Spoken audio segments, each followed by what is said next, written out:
آج میں آپ کو لے کر چل رہا ہوں کراچی کے ان خطرناک گلیوں میں جہاں ایک وقت تھا ایک نام پورے شہر کو ہلا کر رکھ دیتا تھا، رحمان ڈکیت۔ لیاری کراچی کا وہ علاقہ جسے لوگ رات تو چھوڑیں دن میں بھی خوف کی آنکھ سے دیکھا کرتے تھے۔ یہاں ایک ایسا شخص ابھرا جس نے قوانین اپنی مرضی سے لکھے اور پورا علاقہ اس کی ایک جھلک سے لرز جاتا تھا۔ نام تھا رحمان بلوچ، رحمان ڈکیت۔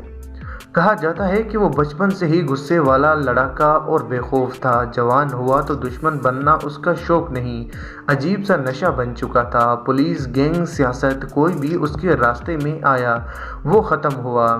لیاری میں ایک وقت ایسا آیا کہ لوگ کہتے تھے کہ اگر شہر میں حکومت پولیس کرتی ہے تو لیاری میں حکومت رحمان کرتا ہے۔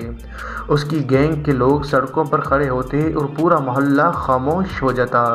کہتے ہیں کہ اس کے پاس جدید ہتھیار، بڑی طاقت اور سب سے بڑھ کر خوف تھا، اور خوف سب سے بڑا ہتھیار ہوتا ہے۔